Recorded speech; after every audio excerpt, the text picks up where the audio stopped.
Olá, pessoal, tudo bem com vocês? Espero que estejam todas e todos bem. Essa é a continuidade da nossa aula passada, na qual nós começamos a abordar o tema da rede urbana ou das redes de cidades, e vamos concluir, então, a nossa unidade relativa ao estudo das redes urbanas na aula de hoje. Um tema, evidentemente, muito importante, tendo em vista que, sobretudo, nas condições atuais do modo de produção capitalista, sob as condições técnicas do meio técnico-científico e informacional, e pautadas pelas novas tecnologias da comunicação e informação, nós podemos compreender, com elementos de sobra, que as redes são totalmente conectadas. É lógico que isso varia, né? É lógico que há uma apropriação desigual, há um acesso desigual a essas condições técnicas ou condições sociotécnicas, né? Mas é fato que essa condição garante às redes uma relativização daquela rigidez passada das hierarquias urbanas, né? Essa condição técnica contemporânea coloca, então, as conexões num patamar ainda mais complexo. As interações, usando um conceito propriamente geográfico, as interações espaciais. Nós vamos falar bastante disso hoje, vamos continuar falando e fazendo uma leitura, fazendo uma análise, buscando compreendê-las no presente, buscando compreendê-las a partir da sua complexidade e a partir dessa ideia de heterarquia urbana. Então, espero que essa aula de hoje lhes forneça elementos para que compreendam aí as redes urbanas a partir dessa perspectiva, não deixando para trás o que nós vimos na aula passada, a abordagem, por exemplo, cristaleriana, mas adicionando aqueles princípios descobertos, estudados por Walter Kristaller. Então, adicionando essa perspectiva. E evidentemente que em alguns casos a teoria das localidades centrais ela pode perder força, em outros ela ainda mantém a sua força explicativa. Então, assim, nós vamos compreender a complexidade do estudo das redes urbanas na contemporaneidade, olhando para o Brasil e olhando para as diferentes formações socioespaciais do Brasil, né? Mas, para o fim da aula, nós vamos buscar compreender como interpretar, como estudar as redes urbanas brasileiras, estou falando no plural, então as redes urbanas brasileiras, a partir das formações socioespaciais brasileiras. Porque nós sabemos, né, o Brasil é bastante diverso, a ocupação do território também apresenta desigualdades estruturais históricas e profundas do ponto de vista econômico, político, material, histórico, social e etc. E assim, a estruturação das cidades também deve ser compreendida. Pois bem, eu vou abrir aqui o PowerPoint e dar continuidade ao ponto em que nós paramos na semana passada.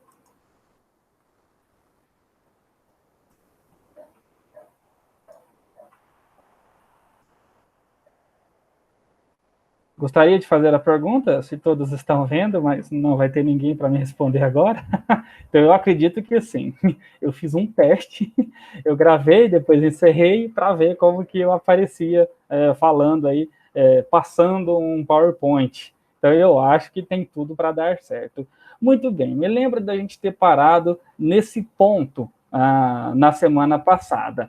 Então, nós já temos elementos de sobra a partir das leituras que fazemos aí a partir do Roberto Lobato Correia, dentre outros autores, a partir também do que nós vimos na semana passada, nós temos elementos de sobra para compreender que uma cidade deve ser estudada e analisada nas suas articulações regionais. Afinal, desde a década de 30 do século XX, nos ensinou Walter Kristaller, toda cidade é uma localidade central, e ela possui uma região complementar, sobre a qual ela exerce influência sobre a qual ela estende a sua área de mercado, sobre a qual ela estende a sua gerência do ponto de vista político-administrativo, sobre a qual ela se conecta através de fluxos rodoferroviários, né?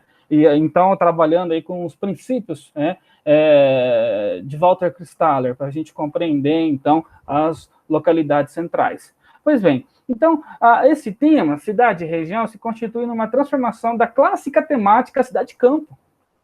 A ligação, a articulação, até a contradição cidade-campo, né? Ela surgiu aí nos estudos econômicos e até no próprio campo do marxismo, no século XIX, e até um pouco antes, inclusive. Né? Então, ela já estava aí nos objetivos, nas investigações, nas pesquisas dos economistas clássicos. Então, não é de hoje estudar a relação da cidade com o campo. É lógico que, tendo em vista o desenvolvimento do modo capitalista de produção, tendo em vista que essa contradição entre cidade e campo não irrompeu, e não pôs abaixo nem a cidade e nem o campo, né? Tendo em vista, então, que essa contradição foi superada pelo próprio desenvolvimento das forças produtivas e, sobretudo, claro, com a determinação do urbano, né? Essa contradição galgou um outro patamar, né? No decurso aí do desenvolvimento das forças produtivas sob o modo capitalista de produção. Nós passamos, assim, a falar, então, da relação cidade-região, e não mais das relações cidade-campo. Né? Do ponto de vista da leitura geográfica, pressupõe-se dizer que há uma superação dessa relação cidade-campo, em nome, agora, não é agora, estou também circunscrevendo a um período histórico, já que agora, contemporaneamente, nós falamos da cidade-rede, das relações reticulares da cidade, Mas, pensando em meados do século XX, final do século XIX e meados do século XX, nós podemos falar, então, de uma superação da relação, da clássica temática da relação cidade-campo, buscando compreender, então, a cidade na sua região. Né? A própria região, estudo das regiões de influências das cidades. É um olhar, então, buscando compreender a relação da cidade com a sua região, e compreendendo aí que essa relação é multiescalar, que essa relação varia, e a gente vai falar sobre isso daqui a alguns minutos. Então, essa abordagem geográfica, ela é antiga. Por quê? Toda a cidade, tendo em vista o desenvolvimento das forças produtivas, tem de relações com espaços adjacentes, com outras cidades. Cidades essas que estão em outras situações geográficas, próximas ou não. Então, entre elas, há um espaço aí de relação chamado interlândia, um espaço de conexão, um espaço de articulação. Então, o estudo disso, a compreensão disso, a produção desse espaço, digamos assim, ela é bastante antiga. E nós podemos compreender, então, a importância de estudar essas relações. Por quê? Elas nos mostram que a cidade exerce uma atração sobre a população regional. Quando a gente olha, por exemplo, para a migração campo-cidade, a gente compreende essa atração. A cidade comercializa os produtos rurais. Os produtores rurais distribuem na cidade, comercializam, vendem a sua produção na cidade. A cidade drena a renda fundiária regional, na medida em que ela explora a produção campesina, ou a produção da agricultura, que não seja de base campesina, de base familiar, por exemplo, ou de base agroindustrial. Então, a cidade drena, ela suga a renda fundiária produzida na sua interlândia, nas suas imediações regionais. E a cidade, então, ela também distribui, ela reinveste em capital, em infraestrutura e trabalho nessas suas imediações, seja no que diz respeito às infraestruturas rodoferroviárias, as redes, de um modo geral, de fornecimento de energia, de telefonia. de internet, de água, enfim, as múltiplas redes aí que nós podemos pensar. Tudo isso perpassa pela disponibilidade de investimentos, capital e trabalho, né? E assim, a cidade distribui bens e serviços. Então, vejam só, a partir do estudo da relação cidade-região, como que a gente pode compreender as conexões, as articulações ensejadas, né, a partir da cidade, né? E isso tem que ser levado em consideração dependendo dos contextos que nós estamos analisando, né? Uma coisa é eu pensar essa relação cidade-região em um país de economia capitalista desenvolvida, avançada, né? A gente vai identificar, então, a partir de 2 exemplos trazidos pelo Roberto Lobato Correia, né? Quando ele fala do caso francês, Lyon, por exemplo, né? A região se torna um espelho da sua metrópole, né? A cidade é desenvolvida materialmente falando, mercadologicamente falando, capitalisticamente falando, a cidade influencia a sua região. Em contrapartida, ele traz o exemplo de Libreville, no Gabão, que ocorre o contrário. A cidade espelha a sua região, né?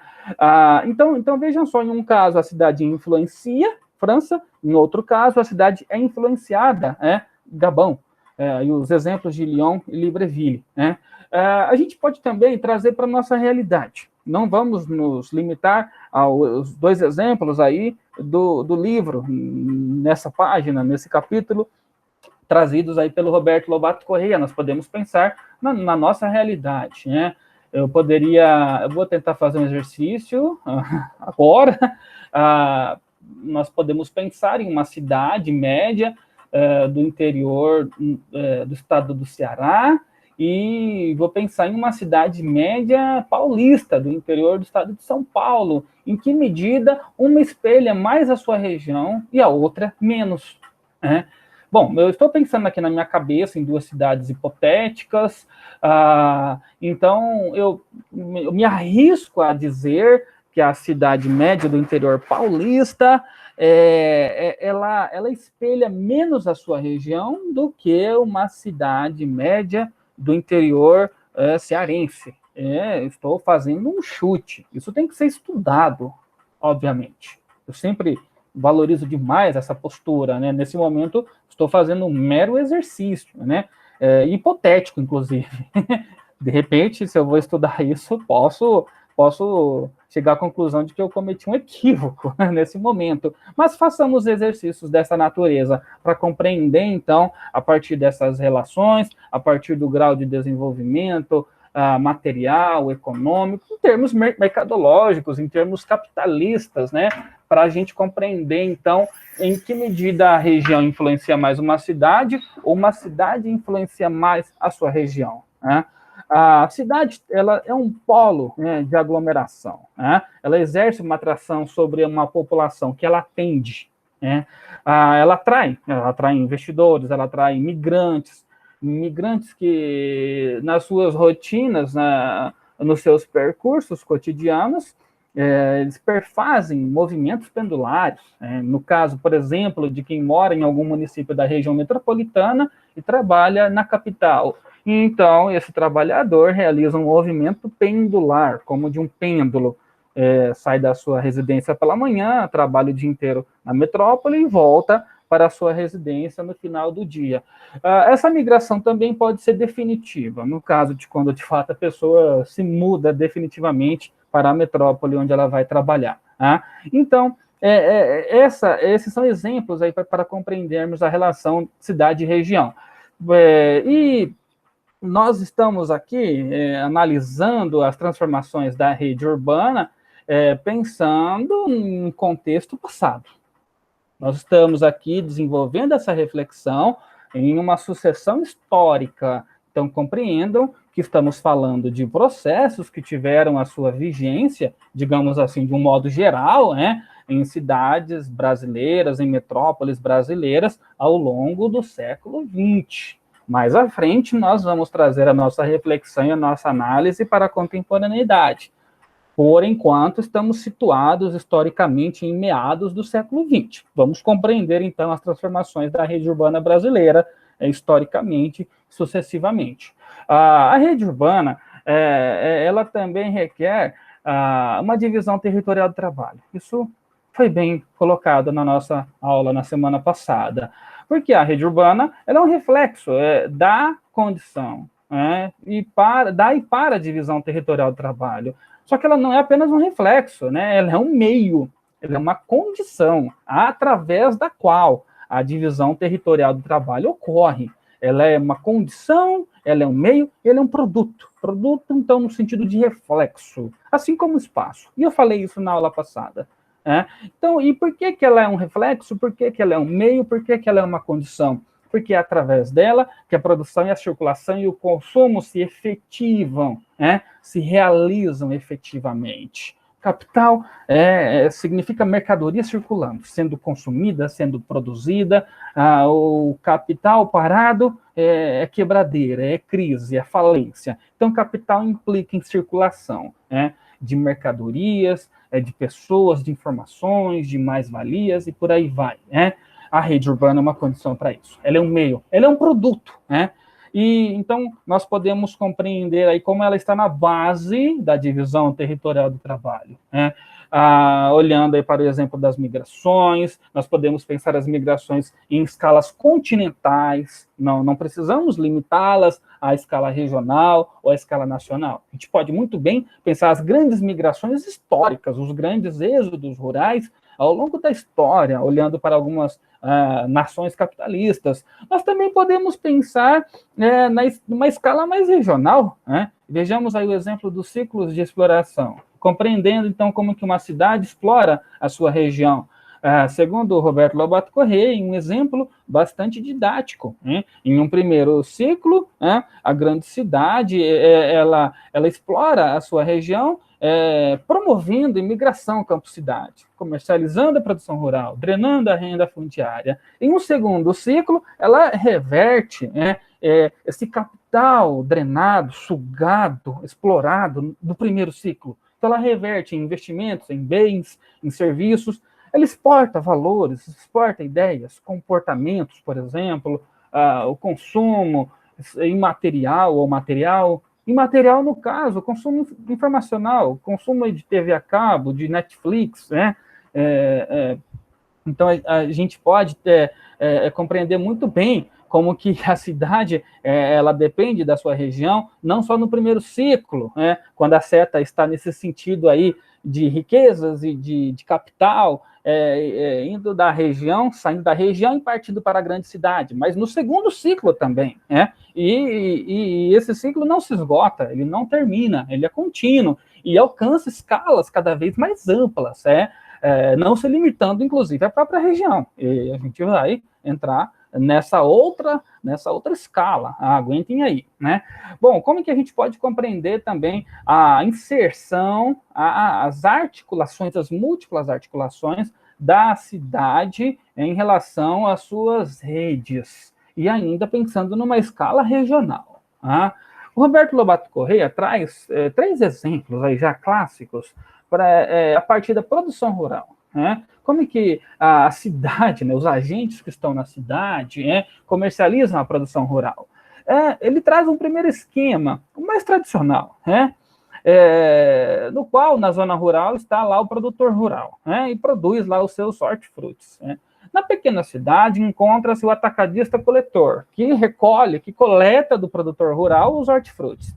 Na cidade média, está lá o atacadista expedidor, que vai daí fazer o traslado dessa produção para finalmente chegar até a metrópole, nos centros de distribuição ou nos atacadistas, e dos atacadistas finalmente no varejista, lá onde a gente faz as nossas compras. Aí a gente vai comprar o pimentão, o tomate, os hortifrutis de um modo geral, né? Há um outro esquema, também aí bastante conhecido, cadeia de supermercados, né? Então, na zona rural, está lá o produtor rural, produzindo hortifrutis, hortaliças, frutas, né? Na pequena cidade, existe uma filial de compra ligada a essa cadeia de supermercados, né? O que faz parte dessa grande cadeia de supermercados. Pensem aí na grande rede de supermercados do Brasil que vocês quiserem, né?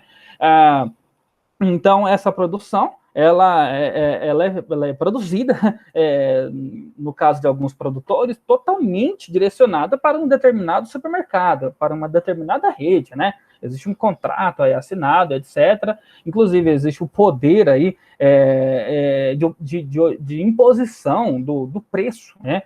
E o elo mais forte dessa corrente vai impor esse preço, né? Carrefour vai dizer quanto que ele vai pagar por cada pé de alface, por exemplo, né?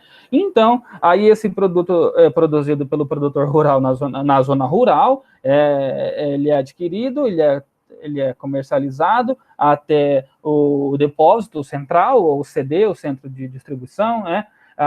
O depósito central da cadeia de supermercados e chega no varejo, chega lá nas gôndolas, nas bancas do supermercado, nas feirinhas do supermercado, e a gente faz a compra lá. Então, aí o esquema aí de cadeia de supermercados. Um terceiro esquema, o de cooperativas de produtores, né? A gente encontra esse exemplo tanto entre produtores integrados e produtores associados aos movimentos sociais, o MST, por exemplo, né? Existem produtores assentados e que são cooperados, né? Então, não tendo as condições técnicas, tampouco financeiras, né? Para produzirem, para adquirirem os insumos, o maquinário necessário, né? Dependem, então, da cooperativa, né? Portanto, se organizam em cooperativas, estas que estão situadas aí na escala da pequena cidade. E a cooperativa, então, que é a junção, a união desses produtores, faz, então, o traslado, faz a logística desse produto até ele chegar ao varejo, onde a gente compra isso. Ou até chegar a alguma agroindústria, por exemplo, né? Poderia pensar aqui no exemplo da cooperativa Terra Viva, uma marca aí que ganhou as prateleiras do supermercado no Sul e no Sudeste, né? Produtos laticínios, de um modo geral, e aves, frangos, né? Então, eu posso muito bem ir a um supermercado lá no Paraná, encontrar um leite, uma caixa de leite UHT, com o selo Terra Viva, e um produto que veio da reforma agrária. Olha só, a produção a partir de produtores cooperados. Isso chega no supermercado, lá no bairro onde minha mãe mora, e então foi feito lá na zona rural, a cooperativa fez esse traslado, né? E passando por essas múltiplas escalas, chega à mesa dos meus pais. Ou também posso pensar nas cooperativas que não são associadas a nenhum movimento social, né? As cooperativas, geralmente, né, elas existem para atender aos interesses dos dois elos, os diferentes elos dessa cadeia, tanto o elo do consumo final, como o elo dos produtores, que não tendo condições capitalistas de se estruturarem por si, ou individualmente, precisam se organizar nesse formato, né? Imaginem só uma família, uma família de agricultores que planta grãos, que planta soja, que depende, então, de silos para estocar essa produção. A manutenção dessa infraestrutura é caríssima, a construção dessa infraestrutura é caríssima, a logística envolvida, os caminhões para transportar o grão, é muito caro. Então, o produtor familiar, o pequeno, o médio produtor, não tem condições de bancar isso. Ele se coopera, né? Eles cooperam. Eu conheci algumas experiências, algumas cooperativas, tanto ligadas ao movimento social, como não ligadas, né? E é muito interessante compreender isso. É muito interessante compreender como que as condições técnicas e financeiras aí são alcançadas quando os produtores cooperam, né? E como que a renda deles é maior nesses casos, nessas experiências, pelo menos as que eu conheci.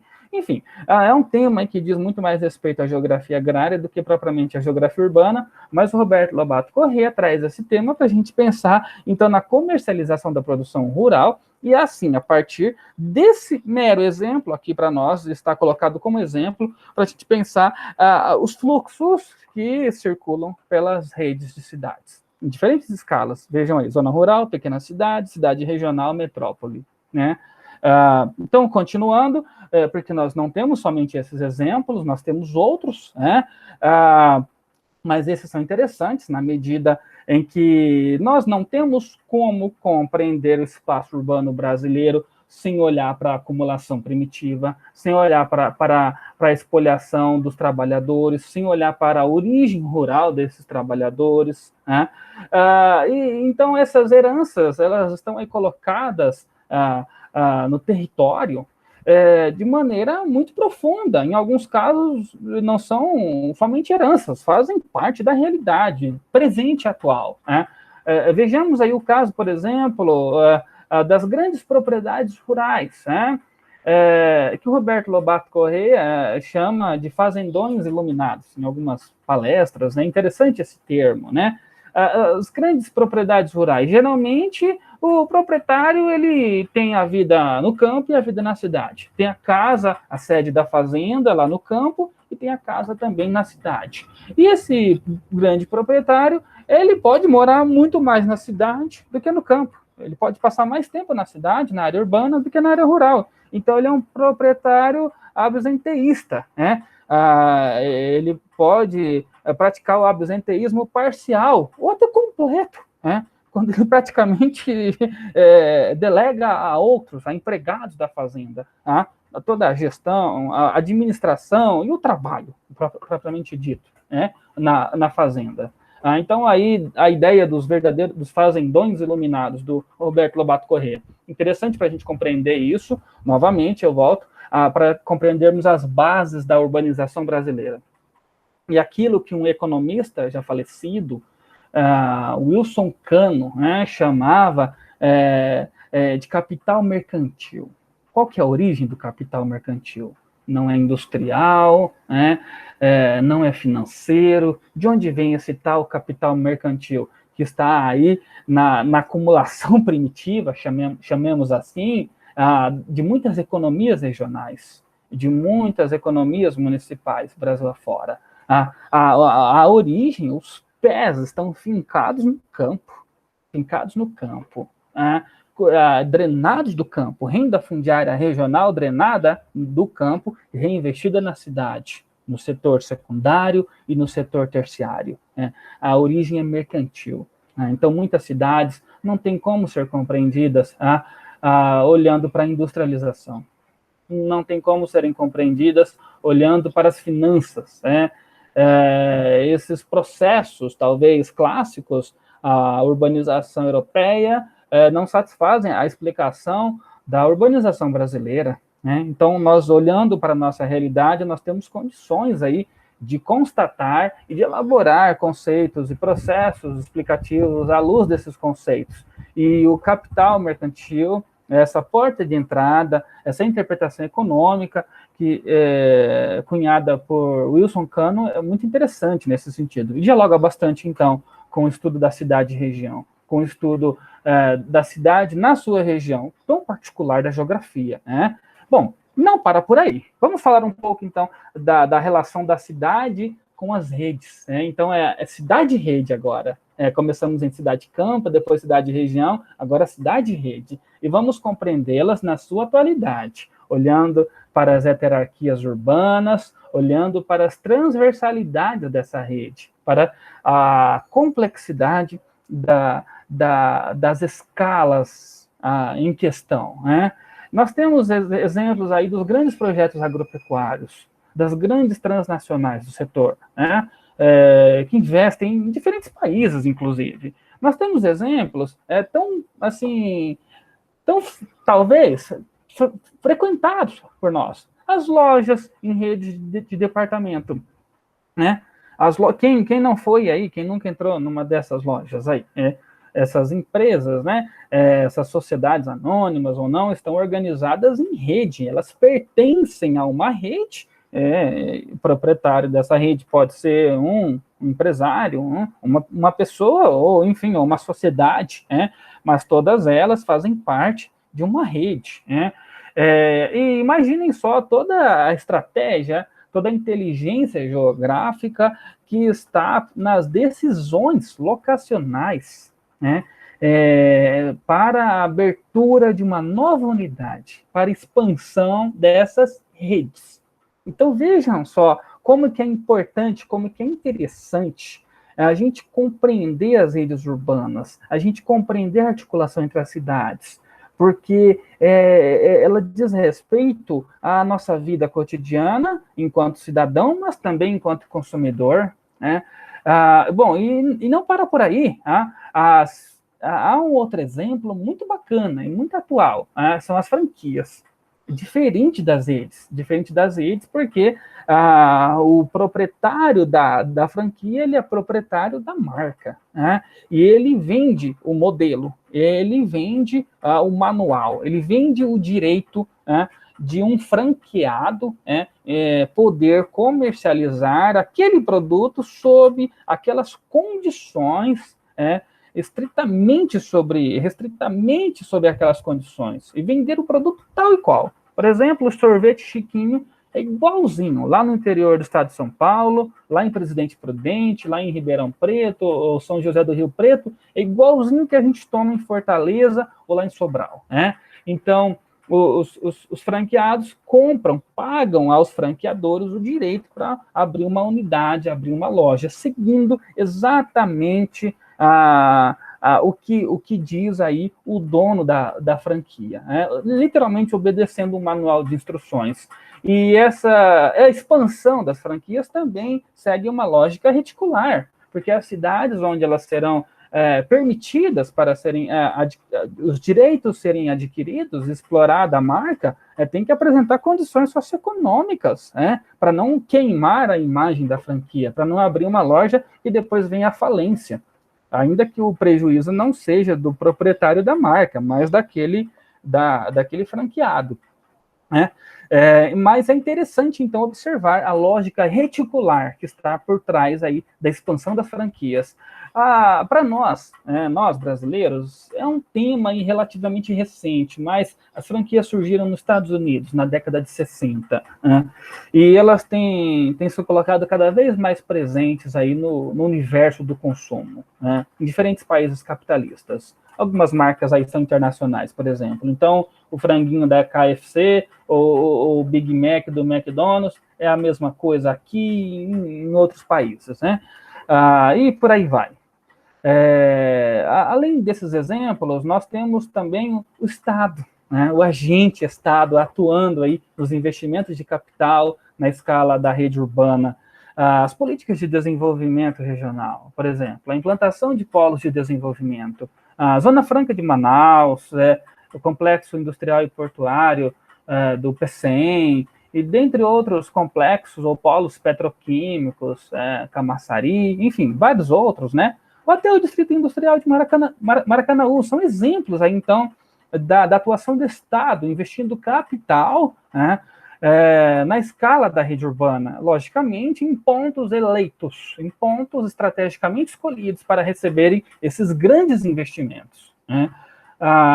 Então, não apenas investidores, empreendedores privados, mas o Estado também atua nesse sentido.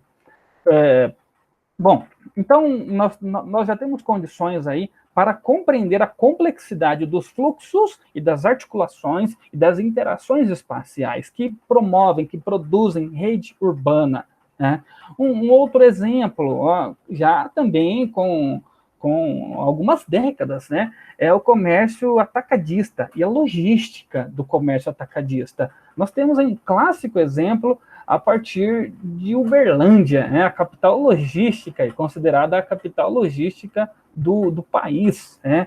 Então, percebam, aí talvez vocês já tenham visto alguns desses caminhões, né, os caminhões da Martins, é uma empresa relativamente famosa, né? Eu mesmo já vi alguns desses caminhões aqui em Fortaleza, porque existe um CD, um centro de distribuição local. Existem vários CDs da Martins aí espalhados pelas diferentes regiões do Brasil.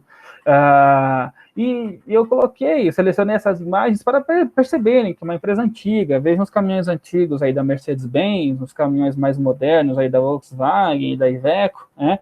E percebam no mapa aí as empresas logísticas que operam nesse setor lá em Uberlândia, né? Então, são várias empresas.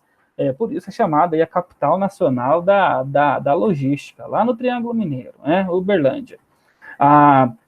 E é interessante como que existe um entrelaçamento do comércio atacadista com o comércio varejista. Não é difícil encontrar exemplos, por exemplo, de comerciantes que compram, né, produtos de atacadistas. Meu sogro, para vocês terem uma ideia, já foi dono de um pequeno mercadinho na Bela Vista, em Fortaleza, né? E ele já comprou produtos de secos e molhados, né? Para comercializar. Ele já comprou pela Martins, né? Enfim, nós teríamos outros exemplos, mas para vocês terem uma ideia, então, de como que essas empresas, então, também promovem esses fixos e alimentam esses fluxos que ensejam, que engendram as ligações, as articulações e as interações espaciais. Vejam só como que falar de rede urbana falar, então, da atuação capitalista, empresarial, estatal, falar aí das lojas famosas, das franquias, das marcas, das lojas tanto de produtos baratos como de produtos caros, falar também da expansão desse comércio nas redes sociais, no Instagram, por exemplo, muitos desses pequenos empresários, ao mesmo passo que investem em lojas, em shopping centers, por exemplo, também tem lá suas lojinhas virtuais no Instagram, né? Então, expandem a sua rede tanto no cyberespaço das redes sociais, como no espaço físico dos shopping centers ou dos centros das cidades. É muito interessante olhar para isso, né? É muito interessante conversar com pessoas que trabalham nesse ramo. Eu já tive oportunidade, eu tenho um amigo que vende relógios, e ele vende relógios no atacado, ele não vende relógios no varejo. Se eu quiser comprar um relógio dele, ele não vai me vender um relógio, é mais fácil ele me dar um relógio. Ele vende grandes remessas de relógios para lojistas, e algumas franquias ele atende com exclusividade, né? E tudo isso virtualmente, Ele trabalha em São Paulo e vende para franquias aí que tem concentração de lojas na região norte do país. E ele compra diretamente da China, E eu não estou falando de um grande empresário, não é um grande empresário, mas essas possibilidades aí foram dadas pelas condições técnicas de telecomunicação, Bom, nós podemos também analisar as articulações, as interações espaciais a partir da difusão de valores, ideias e fluxos informacionais. Radioteledifusão, internet, telefonia. Então, são exemplos aí para a gente perceber como que o território está conectado e articulado. Então, a gente não fica só com os exemplos daquilo que é palpável, das mercadorias que a gente pode pegar e sentir o cheiro e comer ou usar, mas valores, ideias, informações, tudo isso promove as redes, e nós vivemos na era das redes, afinal, essa aula, por exemplo, depende totalmente das redes técnicas, Então, uma está sobreposta à outra, uma está conectada à outra. Já a gente vai ver isso na prática.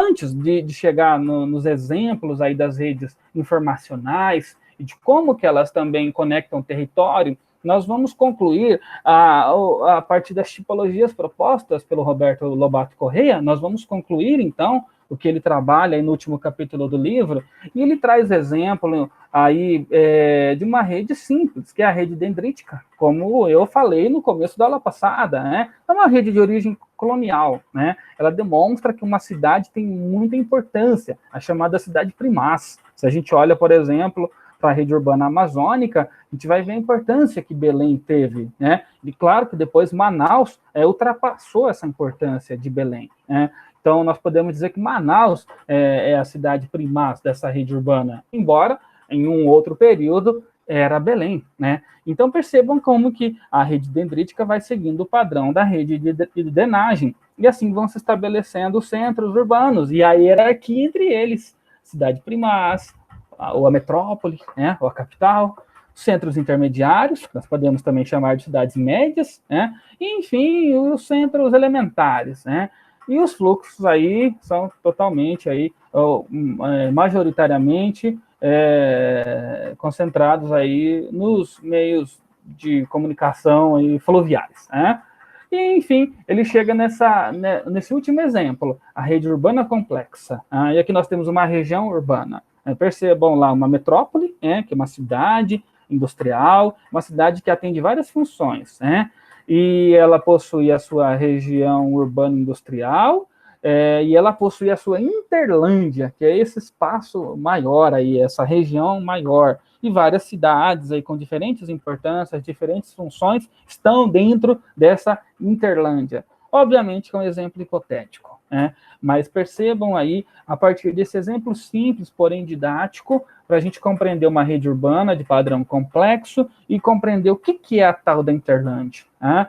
Então, esse espaço de comunicação, de ligação entre uma cidade de maior porte e uma de menor porte, né? Entre cidades que desempenham diferentes funções nas suas redes urbanas, né? Então, nós temos aí um exemplo de rede urbana complexa. Perceba que ela não depende de rios, ela não depende de bacia de drenagem para se estruturar, né? Ela é produzida, ela é construída, então estradas, rodovias, ferrovias são usadas para conectar as cidades. Portanto, ela não é simples, ela é complexa. Bom, agora vamos falar de exemplos brasileiros, vamos trabalhar com a REGIC e vamos dar um passo em direção a exemplos para além do que o Roberto Lobato Corrêa nos traz no seu livro. Só um momento, por gentileza, eu vou acender as luzes.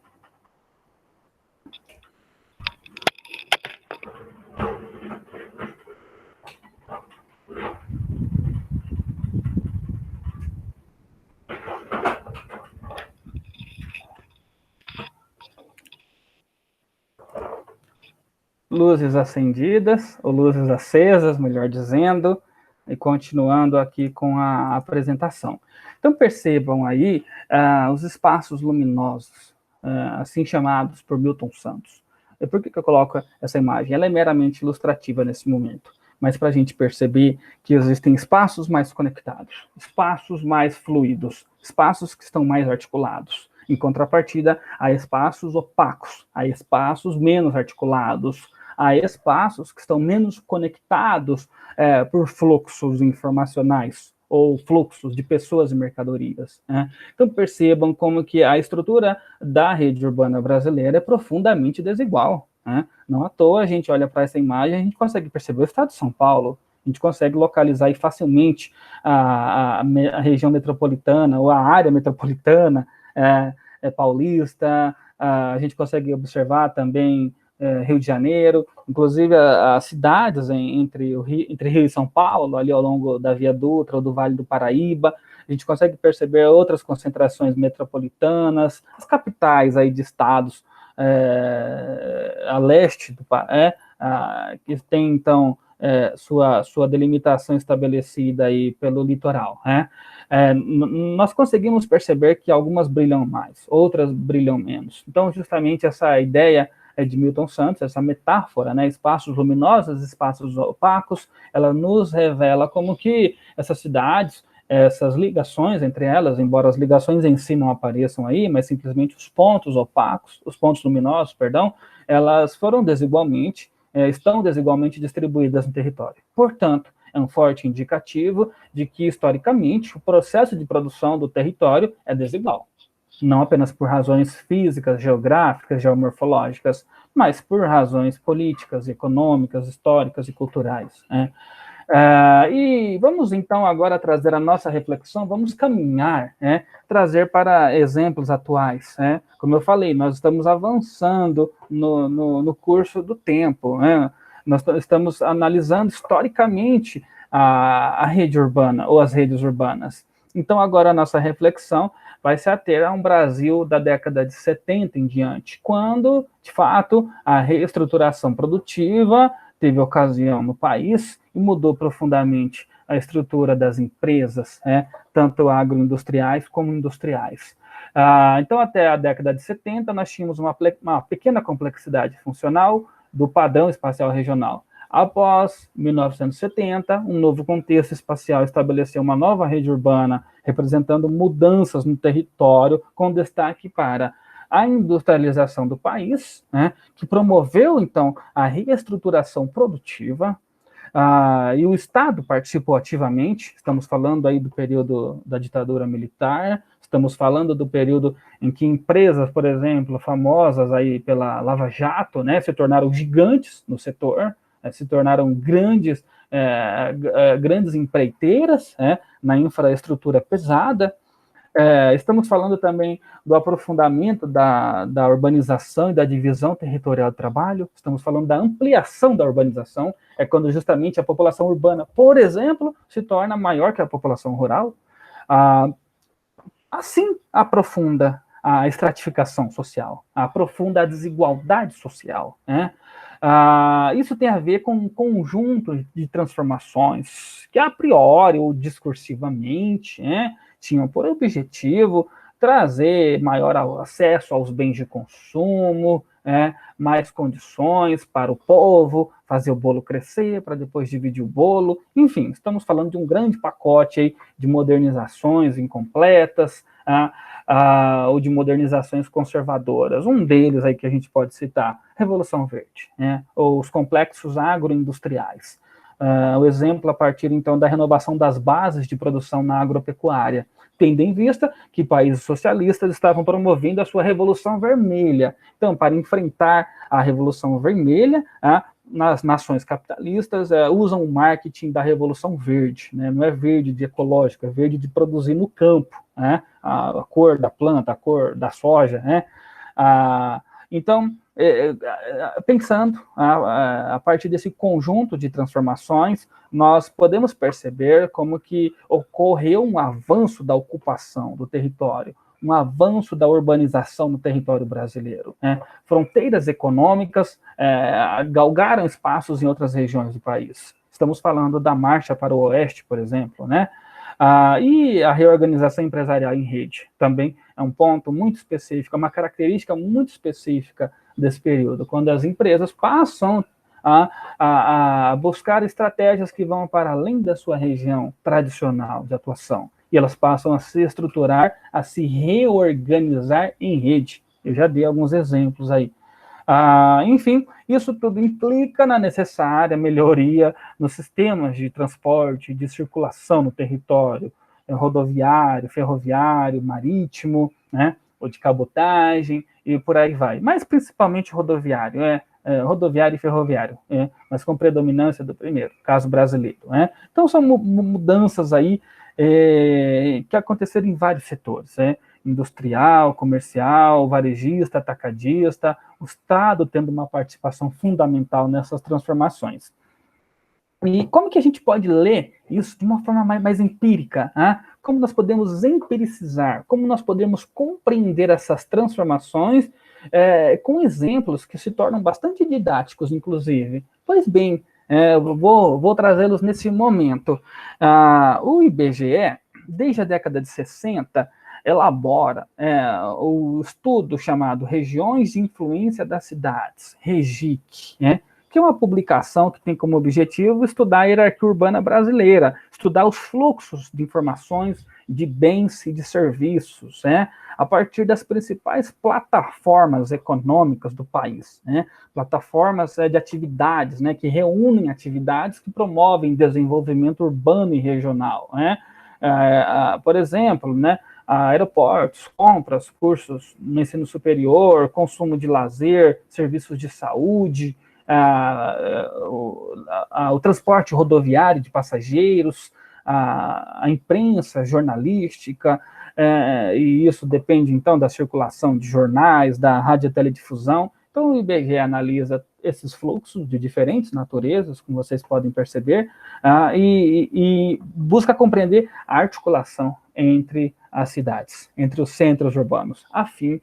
de classificar, de criar tipologias para as cidades, a fim de compreender as regiões de influências. Vejam só como que há uma forte herança da abordagem cristaleriana aqui. E o IBGE, então, desde 1966, vem contribuindo de uma maneira elogiável com o estudo das redes urbanas brasileiras. A REGIC é o principal estudo que a gente tem. Um estudo muito sério, um estudo muito rigoroso, muito abrangente, que só uma instituição da envergadura do IBGE teria condições técnicas e materiais de fazê-lo. A primeira REGIC, então, que nós temos aí é essa. Eis aí o mapa da primeira REGIC. Nós vamos avançar agora nos mapas e vocês vão perceber, então, a evolução da rede urbana brasileira, das conexões, né? Estamos olhando aí para o mapa de 66. Vamos ver agora o mapa de 78. Percebam como que os fluxos se tornam mais densos. Percebam como que as conexões entre os centros urbanos aumentam, né? Olhem para as conexões no interior do Nordeste, olhem para as conexões no Centro-Oeste, olhem, inclusive, para o isolamento que há entre uma concentração de redes urbanas no Sudeste, no Sul e no Sudeste, com relação ao próprio Centro-Oeste e, sobretudo, com relação ao Norte do país. Percebam uma área, uma região, então, que está aí nos estados aí do Centro-Oeste, que praticamente não há conexões entre os seus centros urbanos, né? Nós estamos falando ainda de 78, então os fluxos aéreos não eram tão significativos assim. Eles se tornam significativos um pouco mais adiante, em 93. Né? Aí a terceira REGIC, de 1993. Perceba, então, como que as conexões aumentam, né? Essas conexões em linha reta indicam fluxos aéreos, obviamente. E percebam que também internamente as regiões, as densidades das setas, né, o aumento de centros urbanos, o crescimento deles no ranking, né, na hierarquia, indica que essas cidades estão ganhando importância na rede urbana, estão ganhando centralidade, estão, por exemplo, deixando de ser cidades pequenas ou centros locais, se tornando cidades médias, exercendo o papel de mediação, cidade média, não é tamanho, é mediação que ela exerce na rede urbana onde ela está inserida, conectando inclusive diferentes redes urbanas. Então percebam como que elas vão aumentando no território, né? Vou avançar em direção à REGIC de 2007 até o semestre passado. Essa era a REGIC mais atual e eu parava nela. Né? Aí vejam só como que os fluxos aumentam, as conexões aumentam. Ainda assim, percebam que há uma regionalização. A gente não consegue identificar uma rede urbana brasileira, de fato, equilibrada. Existem desequilíbrios aí. Existem regiões, existem grandes regiões aí que são um pouco conectadas. Não quer dizer que não tem cidade, não quer dizer que não tem centros urbanos. Porém, a importância deles é demasiadamente pequena, é muito pequena. Né? E olhem, então, para regiões que concentram os fluxos, né? Regiões que ocupam posições hierárquicas superiores. Né? Nos indicam, então, que o processo de ocupação, de produção do território, historicamente concentrado, ele entrega, para a atualidade, todo um conjunto material, digamos assim, toda uma herança econômica e material que apresenta condições diferentes e desiguais ao próprio desenvolvimento capitalista. Né? A gente compreende isso na prática quando alguém, sei lá, que mora no Acre, paga mais caro no frete, paga mais caro no custo de transporte de alguma mercadoria que ele compra pela internet. Né? O tempo que esse produto chega, demora para chegar até a casa dele. Bom, então, falar de hierarquia urbana é falar da nossa vida, olhando do ponto de vista do consumidor, mas também olhando do ponto de vista do cidadão, acesso às condições, às políticas públicas, às condições necessárias ao exercício da cidadania. Né? Então, muito mais do que pensar no mundo do consumo, pensemos na cidadania, nas condições necessárias para, de fato, sermos cidadãos nesse país. Então, elas estão desigualmente distribuídas. Quando eu olho para a rede urbana, eu compreendo isso. Né? A coronavírus está aí para nos demonstrar, né? A disponibilidade de leitos, a disponibilidade de respiradores, a disponibilidade de hospitais com uma melhor infraestrutura. Vocês estão vendo aí ao longo desses meses a situação aí do Brasil e como ela é bastante desigual.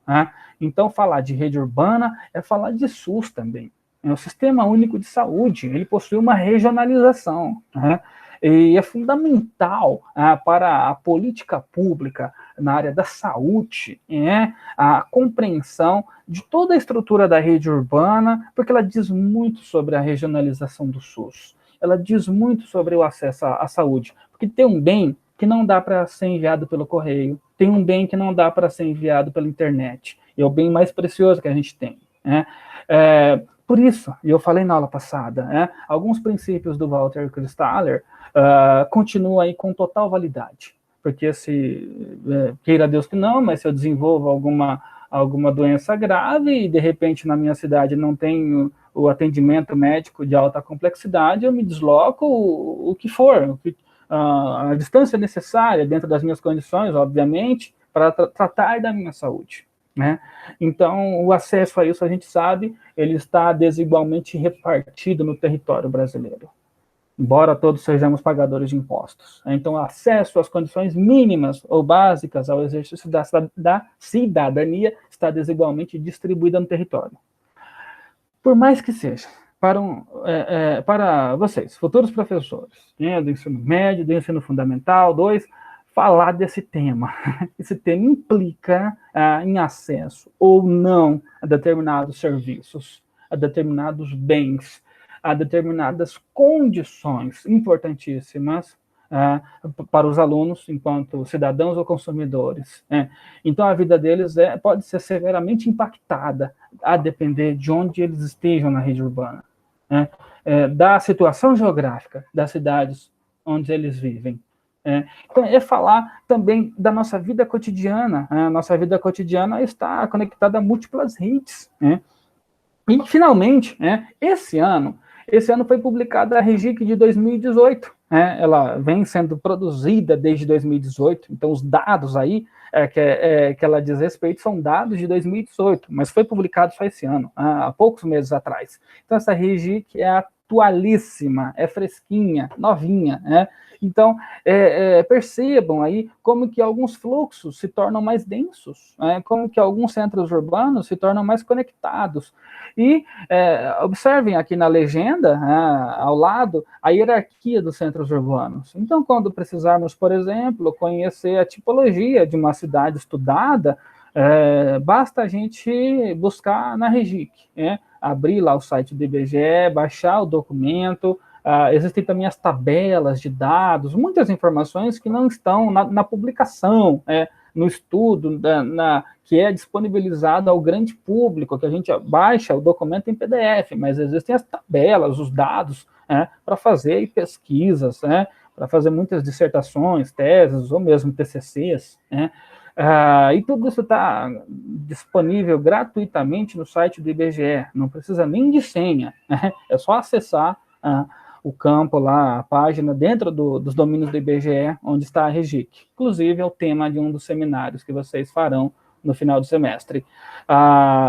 Bom, então, para não me demorar demais, eu vou continuar para vocês verem como que a REGIC é interessantíssima. Aqui nós temos um resumo dos fluxos considerados para o estudo das influências das cidades. E eu copiei isso a partir da REGIC 2018. São os mapas, para cada ponto. Aí tem um mapa no documento, gestão pública, empresarial, deslocamento para compras de vestuário e calçados, para a compra de imóveis eletrônicos, atividades de comércio, serviços, financeiras, deslocamento para cursos superiores, para serviço de saúde, enfim, leitos por habitantes, é um outro mapa interessantíssimo, vejam só como que, de repente, esse mapa, depois do mapa do aumento dos casos ou dos óbitos, como que o mapa da disponibilidade dos leitos para tratamento dos doentes de coronavírus se torna um mapa famoso. A gente vê esse mapa aí várias vezes na semana nos telejornais,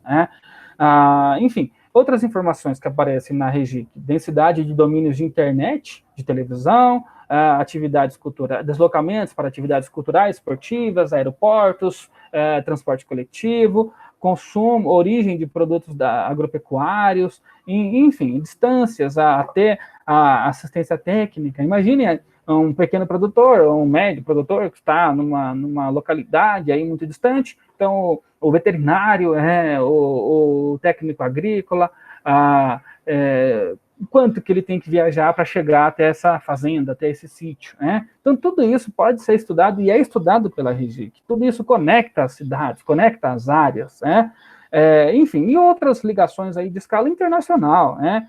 Que daí aparece no final, nos revelando, inclusive, as articulações das regiões fronteiriças. O Brasil faz fronteiras com vários países da América do Sul, como vocês bem sabem, né? E essas conexões, então, ligam globalmente as cidades brasileiras, né?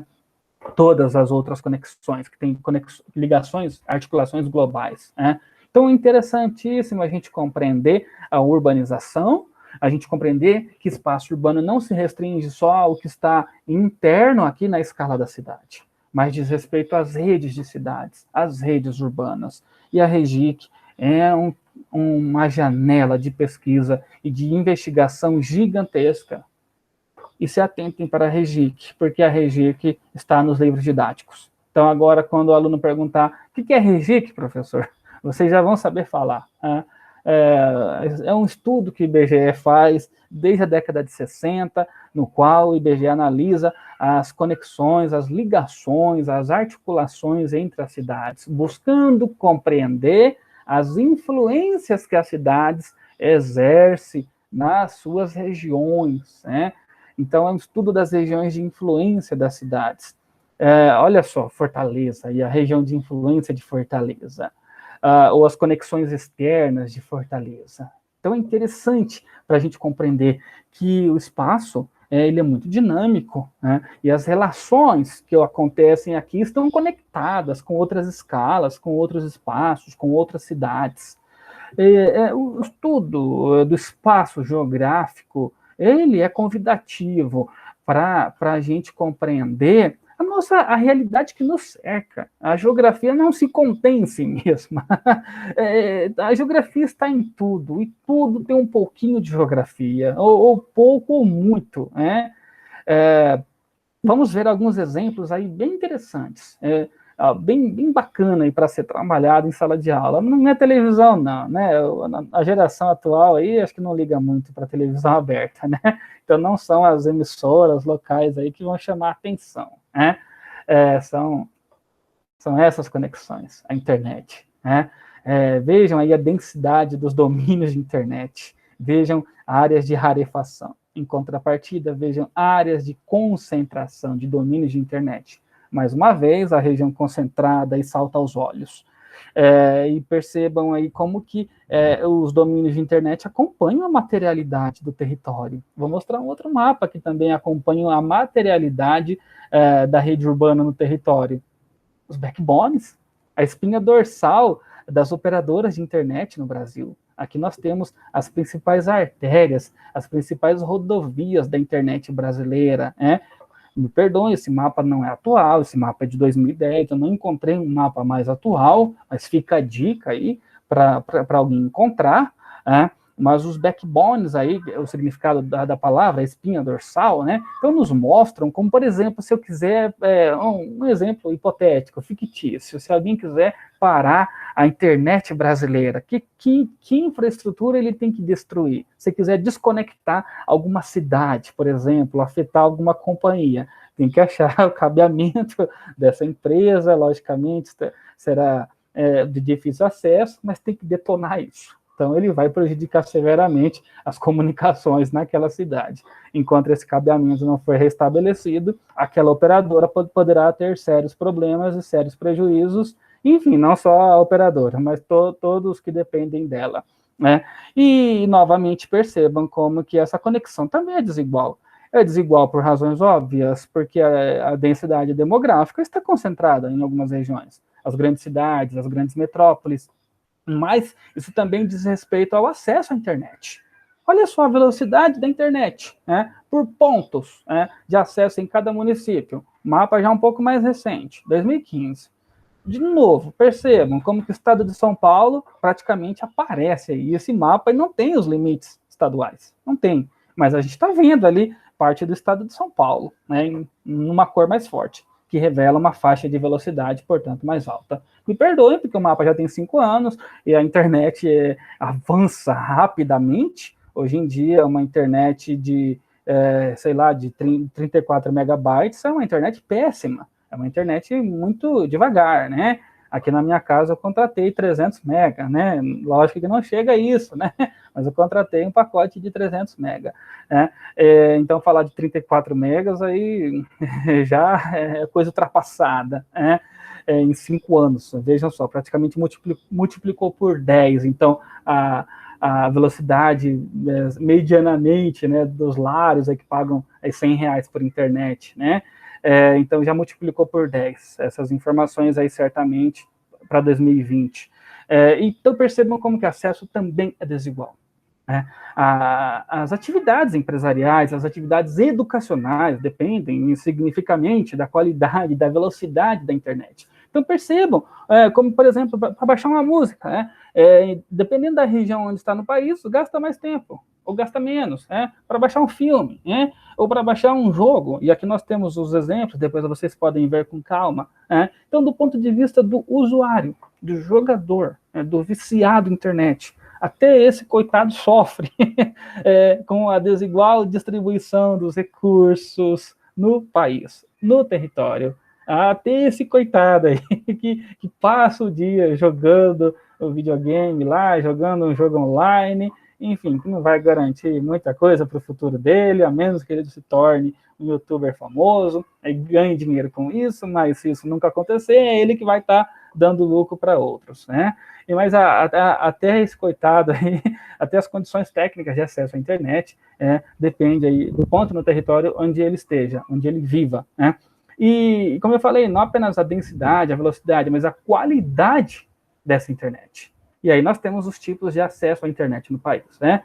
Então, as cidades que são conectadas por fibra óptica, então, grande parte, a maior parte, dos municípios brasileiros, 3.452, em contrapartida, 2.086 com ligação via rádio. Nós sabemos que é uma internet de baixa qualidade, né, comparada à fibra ótica, né? E há aquelas que nem rádio tem, que é a cidade, a cidade com acesso à internet por sinal de satélite, né? Então, o azulzinho mais forte está, logicamente, no norte do país, né?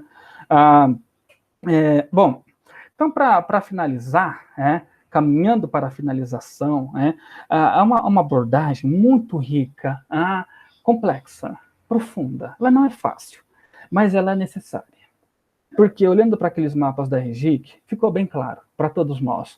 A rede urbana não está estruturada de uma maneira harmônica, não está estruturada de uma maneira homogênea, não está estruturada de uma maneira equilibrada no país. É óbvio para qualquer observador daqueles mapas da RGIC. Portanto, Roberto Lobato Correia, em um estudo que eu disponibilizei para vocês, ele analisou as redes urbanas de acordo com a perspectiva das formações socioespaciais do Milton Santos. Milton Santos, em 1977, analisando as economias nacionais, as formações econômicas nacionais, ele percebeu que os economistas falavam muito pouco de espaço. Era como se o tempo fosse mais importante e o espaço geográfico menos importante. Milton Santos, então, na condição de geógrafo, viu que havia um problema aí, havia uma lacuna, estava faltando algo e algo muito importante, Então, ele percebeu, embora a categoria de formação econômica e social fosse interessantíssima e muito importante, faltava ali o espaço.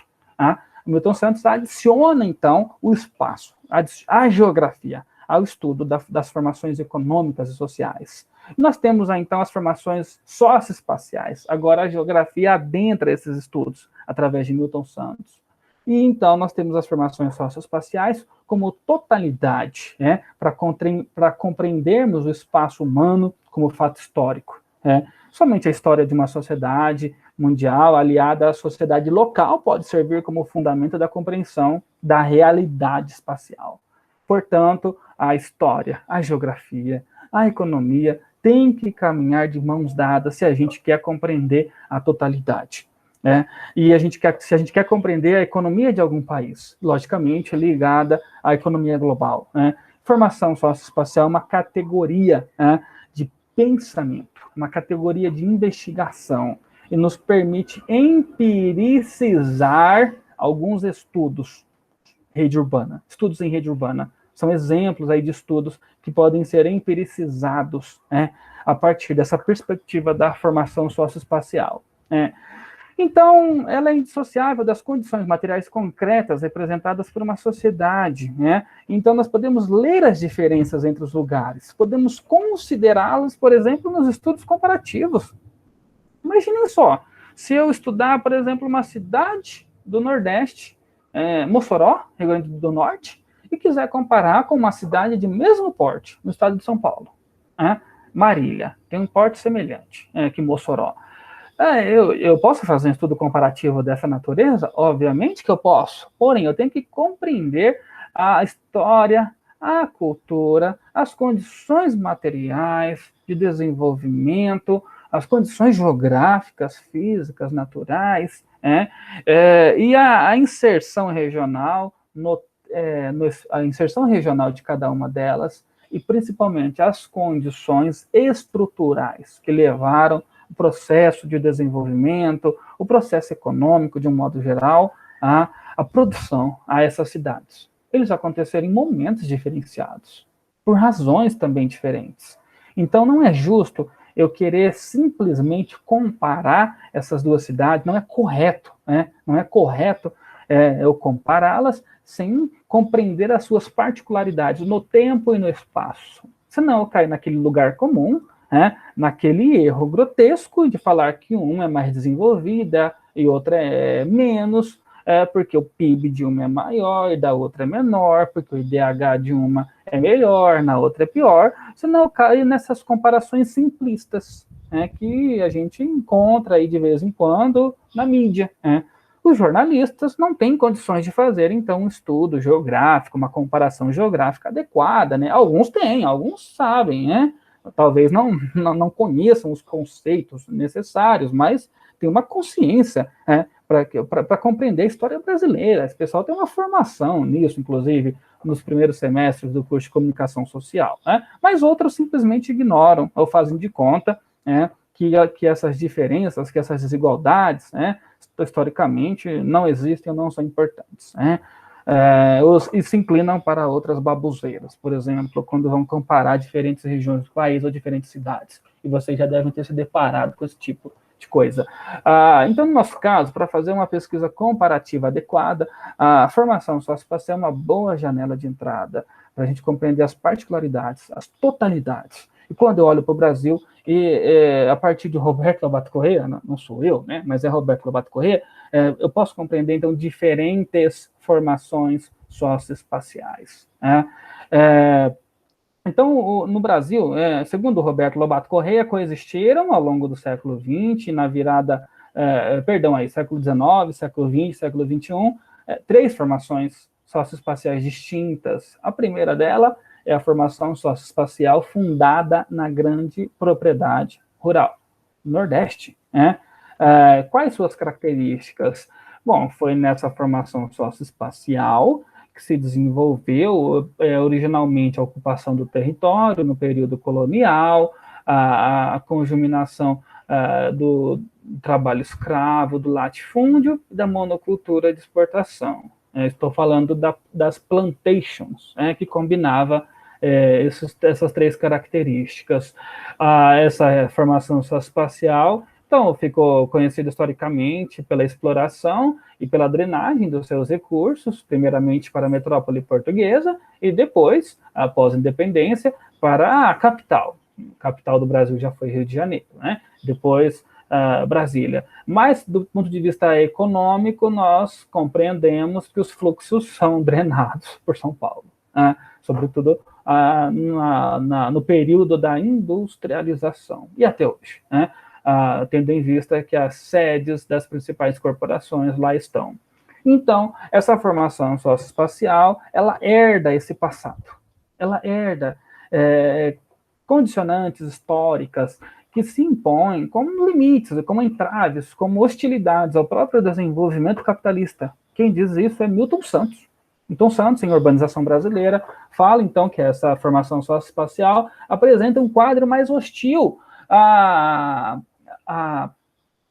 repartição de recursos, porque concentra renda, concentra terra, explora mão de obra, explora severamente, e é explorada por outras regiões, por outras formações socioespaciais. Bom,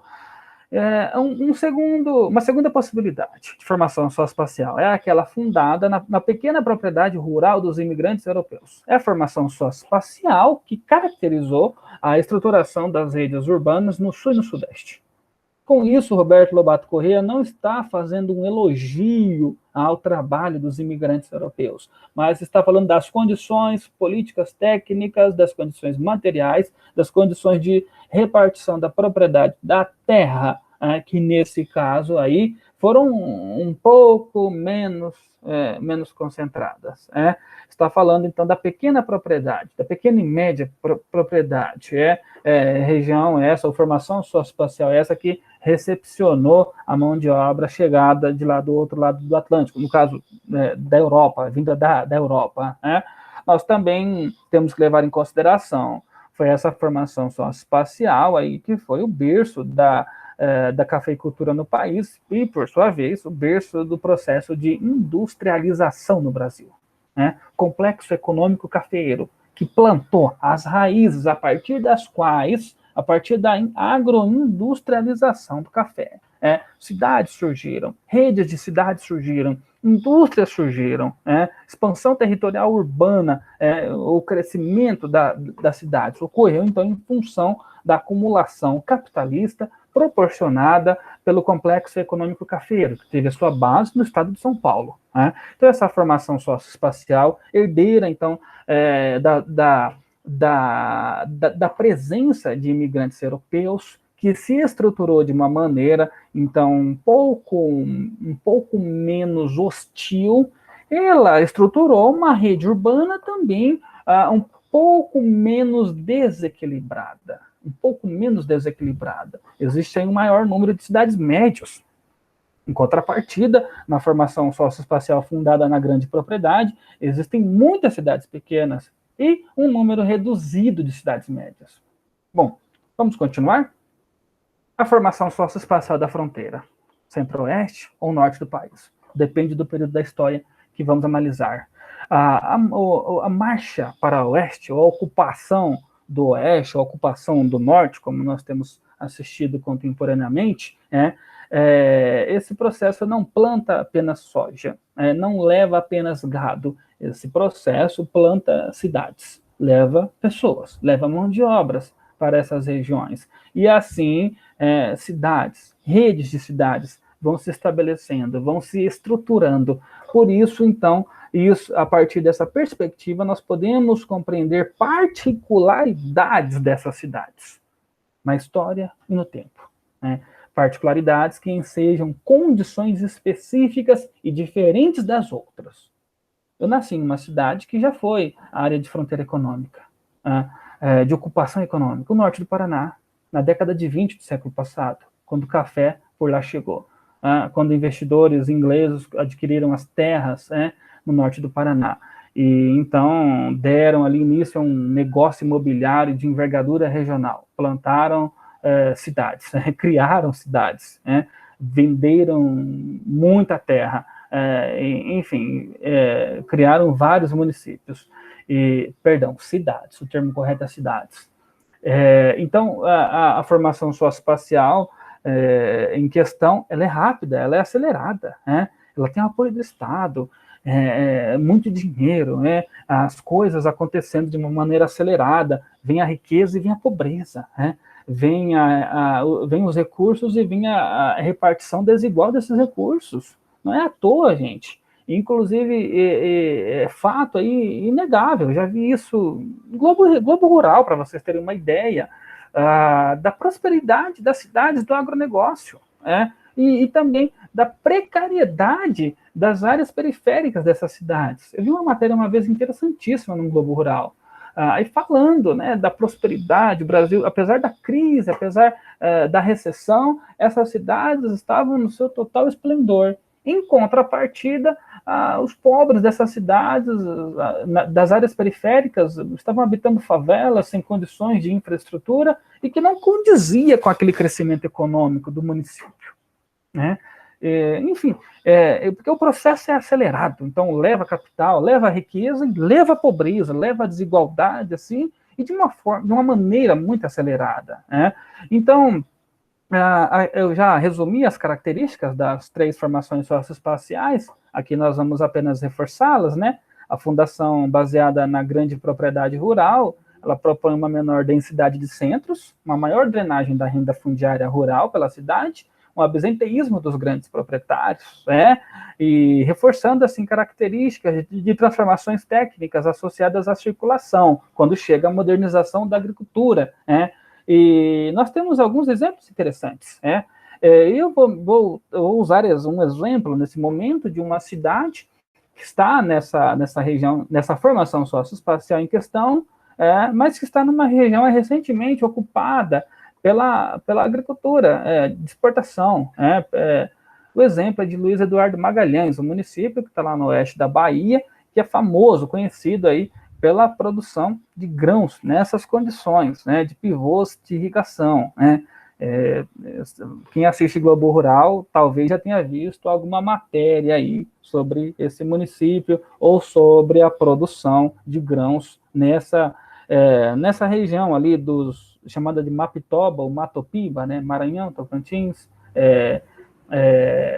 Piauí e Bahia, uma região aí produtora de grãos para exportação, de commodities. Bom, então, continuando, a formação espacial fundada na pequenidade rural dos imigrantes europeus, em contrapartida, apresenta outras características, como eu já falei, uma melhor distribuição das cidades, uma mais nítida hierarquia de centros, então maior número de cidades médias, uma presença de atividade agroindustrial. Os exemplos aí, cidades aqui lá da região sul, Blumenau, e a imagem meramente ilustrativa da pequena propriedade, meramente ilustrativa, no caso aí também uma imagem aérea aí, da área central de Blumenau. O outro exemplo, Chapecó, ficou conhecido em função da tragédia aérea, e Chapecó também é conhecida pela agroindústria, pela frigorificação de carnes e embutidos, justamente pela concentração da produção agropecuária que lá existe. E aí, a imagem meramente ilustrativa, que nos remete, então, às pequenas propriedades, embora essa imagem por si só não seja muito explicativa. E, para avançar, a formação espacial da fronteira. Então, a fronteira caminha, a fronteira avança. A fronteira já esteve no norte do Paraná, já esteve no Mato Grosso do Sul, em Goiás, também já adentrou a região do Matopiba, ou Mapitoba, como queiram, e atualmente está no norte do país. Então, essa formação socioespacial caracteriza as cidades, caracteriza a ocupação do espaço urbano. Então, vejam aí esses vetores que indicam o avanço da fronteira agrícola.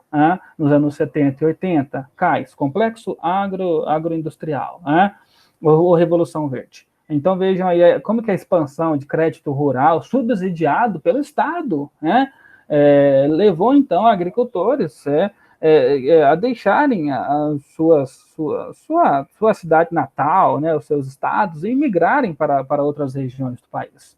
O exemplo clássico, estudado pelo Rogério Hasberg, dos gaúchos, levam consigo a sua cultura, os seus costumes, as suas tradições, fundam os CTGs, os Centros de Tradição Gaúcha, aí fazem a festa deles, usam as vestimentas, fazem churrasco, tomam chimarrão, tocam sanfona, etc., levam esses costumes para onde vão, o chimarrão, ou o tererê, aí chega numa região muito quente, o chimarrão quente não dá, tem que ser o tererê, No caso do pessoal do Mato Grosso do Sul, né? O consumo de tereré lá é significativo, né? Então, a expansão aí da fronteira agrícola, perceba essas setas indicando aí o avanço nas décadas de 70 e 80, e mais contemporaneamente, tá? Em direção ao centro-oeste e ultrapassando o centro-oeste, em direção ao norte, né? A expansão baseada em ganhos de eficiência e produtividade, né? A devastação dos cerrados para a produção de grãos, para a criação de gado de corte, né? Para a produção de aves e suínos, né? Enfim, então, nesse processo, parece tão pertinente da geografia agrária, mas as cidades que estão no caminho aqui são reestruturadas e novas cidades surgem com o avanço da fronteira econômica agrícola. É isso que eu quero dizer. É isso que o Roberto Lobato Corrêa diz quando, então, ele organiza as redes urbanas a partir dessas três propostas de formações socioespaciais. A formação socioespacial, então, da grande propriedade, antiga, mais arcaica, a formação socioespacial da pequena propriedade dos imigrantes europeus e a formação socioespacial da fronteira econômica agrícola. Pois bem, então são três possibilidades, três grandes janelas interpretativas para o estudo das redes urbanas no Brasil, respeitando, então, as particularidades regionais do Brasil, as particularidades históricas do processo capitalista de ocupação do território, as particularidades geográficas do nosso país, né? Para a gente não cair nos erros comuns, nos simplismos, né? De querer comparar A com B e sem fazer essas devidas e adequadas, como que eu posso dizer, análises geográficas, leituras geográficas, que considerem o tempo e o espaço, eu vou falar besteira. Se eu simplesmente comparar indicadores e eu pretender chegar a alguma conclusão, se eu não levar em consideração esse processo histórico, esse processo geográfico, o risco de falar besteira, de analisar números por números e querer tirar conclusões disso, de um processo que é geográfico, que é histórico, que é territorial, o risco de falar bobagem é muito grande. Então, rede urbana, o estudo das redes urbanas é significativo desse ponto de vista para desvendar o Brasil, para conhecermos o Brasil. E, enfim, os exemplos aqui apenas para ilustrar o avanço da fronteira agrícola, pelo país, no Cerrado, por exemplo, e é super recente, nós assistimos aí nesse ano, no ano passado também, o avanço da fronteira agrícola através da prática das queimadas, no centro-oeste e no norte do país. Eu conheci uma cidade lá no Mato Grosso do Sul muito indicativa das particularidades da formação socioespacial da fronteira econômica, Dourados. Essa cidade é Dourados, aí que vocês percebem, que vocês observam aqui nessa imagem. Dourados é a capital do agronegócio no Mato Grosso do Sul. É uma cidade média. Ela exerce funções de intermediação na rede urbana, no estado do Mato Grosso do Sul. É uma cidade que respira agronegócio. É uma cidade que, literalmente, a gente vai ao centro, ao invés de encontrar uma concessionária de veículos, a gente encontra uma concessionária de máquinas agrícolas. A gente vai na padaria, dessas que tem um cafezinho um pouquinho mais caro, que tem uma confeitaria legal, e o pessoal está lá de botas, com a Hilux ou a Dodge Ram estacionada do lado de fora, e conversando assuntos aí do agronegócio. É uma cidade que respira agronegócio. Então, muito caracterizada por essa ocupação, por esse processo aí tão característico da fronteira agrícola. Muito bem, eu concluo, então, mas depois há um adendo específico para a licenciatura, são duas atividades que vocês podem desenvolver em sala de aula, mas vai ser um adendo, um anexo, um apêndice, apêndice, a palavra correta, porque eu elaborei. Então, mas para concluir, a rede urbana é a forma espacial. Ela é a expressão fenomênica particular de processos sociais. Seu conhecimento é imprescindível das estruturas, dos processos, das funções e das articulações entre os espaços. É através da forma que uma função se realiza. Uma função. para se realizar? Precisa de uma forma. Eu estou numa forma, num quarto, num apartamento, preciso dessa forma aqui chamada computador, que então, para realizar a função que estou realizando agora. Né? No caso das cidades, né? Olhando então para a morfologia urbana, a forma faz com que as funções, faz com que os fluxos se conectem, se interajam, né? Promovam interações, né? E a criação de valor, a apropriação desigual de valor, a circulação do valor, a circulação de mercadoria, a circulação de capital depende da forma, depende da função que a forma pode desempenhar. Tá? E assim, então, nós podemos identificar como o processo de circulação, como o processo de produção ocorre no espaço geográfico, para além da cidade, para além do intraurbano. Né? Então, nós falamos de espaço urbano agora compreendendo as suas duas escalas analíticas, o intraurbano, a escala intraurbana e a escala interurbana, a escala interna das cidades e a escala de redes de cidades. Rede urbana é isso. Muito bem, agora eu vou para os apêndices, né? 2 sugestões de atividades práticas e lúdicas para trabalhar rede urbana na sala de aula, né? Atividade 1, ela é um pouco mais complicada, né? Vai ser um desafio tanto, sobretudo em contexto pós-pandemia, para uma atividade presencial, né? Vocês precisarão de cartolinas, cola, fita adesiva, embalagens de tamanho pequeno a médio, de produtos descartáveis, né? Caixas de remédio, de pasta dental, embalagem de shampoo, de condicionador, etc., caixas de leites, de achocolatado, caixas de produtos que as famílias, que as pessoas consomem de um modo geral, e embalagens que parem de pé, né? E eu vou explicar por quê.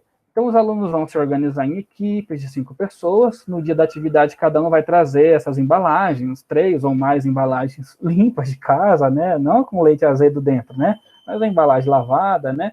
Então, as equipes vão desenhar um mapa do Brasil com divisão por estudos, opcionalmente considerando os elementos cartográficos, na escala, o norte, né? Isso aí é mais difícil, né? Você vai desenhar na lousa, né? E como que vai desenhar? Depende, portanto, aí de um reto da projeção, né, do mapa do Brasil. Aí desenhar por cima, né? E colar as cartolinas na lousa, e desenhar com canetinha.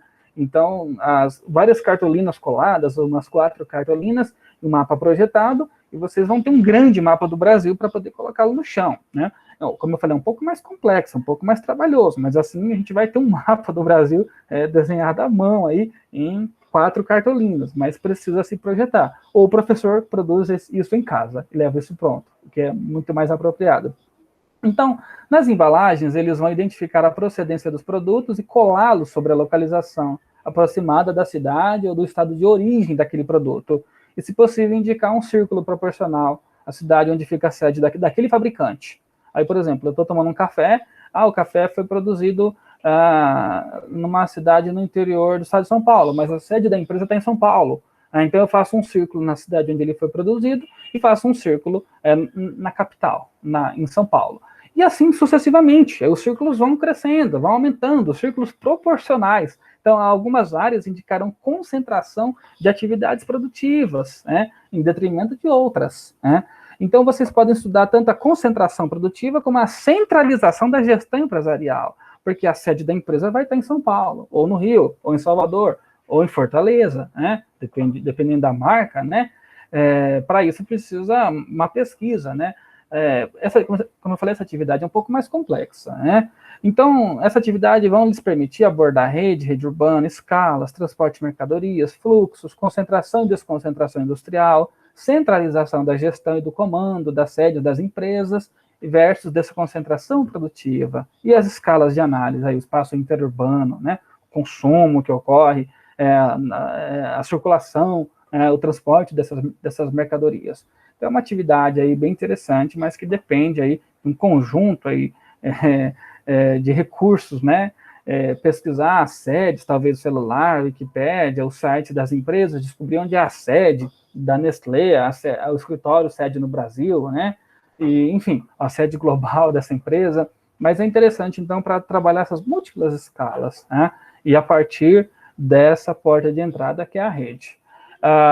Então, o professor vai fazer esse papel de intermediação, né, de facilitador, e aqui está descrito de uma maneira textual o que eu acabei de explicar, o que eu acabei de falar. Então, é possível trabalhar rede urbana, escala, regiões, fluxos, centralização da gestão, metrópole. São Paulo vai aparecer ressaltada nesse caso, né? A cidade sede da matriz, né? E, bom, há uma outra proposta mais simples, bem mais fácil de ser executada. Com a ajuda de um quadro síntese da página seguinte, que eu disponibilizo para vocês podem copiá-lo, jogá-lo no Word, usá-lo como quiserem, né? O aluno ele faz a tarefa na casa dele. Ele vai no balcão da casa dele, na despensa, no armário de compras, na geladeira, no armarinho do banheiro, e vai identificar. E com a ajuda da internet, se for o caso, né, entrando no site daquela empresa ou consultando a página daquela marca no Wikipédia, ele vai descobrir as seguintes informações, né? Quais informações? Essas, né? Ele vai pegar, então, vários produtos, vamos supor, 17 produtos, né? Eu fiz um exemplo, eu peguei a primeira embalagem que eu vi assim que eu abri o meu armarinho de compras, era um pacote de café, a marca Melita, aí a cidade onde foi fabricado aquele pacote de café, Varginha, lá em Minas Gerais. O grupo aqui pertence a Melita, eu entrei no Wikipédia e descobri isso facilmente, Melita do Brasil e a sede é a Alemanha, então a Melita é uma empresa de origem alemã. No Brasil, a sede dessa empresa está em São Paulo, e a sede global está na Alemanha. Portanto, é uma empresa de escala de atuação internacional. Beleza, só isso. Então, pode fazer isso para vários outros produtos. Então, os alunos vão com essa tabela impressa para casa, vocês mandam para eles imprimem por conta própria e preenchem aí com 17 produtos que eles vão analisar na casa deles. Então, é possível, assim, um simples dever de casa, trabalhar rede urbana, redes, desconcentração produtiva, centralização do comando e da gestão do capital, considerando que as fábricas podem estar em um ponto no território, mas as sedes das firmas não, né? As sedes estão concentradas, centralizadas em alguma capital, né? Então é possível trabalhar, inclusive, oligopolização. Eles vão descobrir que várias marcas, várias bandeiras, na verdade, pertencem a uma grande marca, a uma grande rede. É o caso aí dos produtos da Unilever, Ambev, Procter & Gamble, Nestlé, Coca-Cola, PepsiCo, Johnson, Grafite, por aí vai, né? Quando a gente olha atrás das embalagens, a gente descobre essas coisas, né? Não precisa nem de muita internet, né? Basta ler aquelas informações com aquelas letrinhas pequenas, né?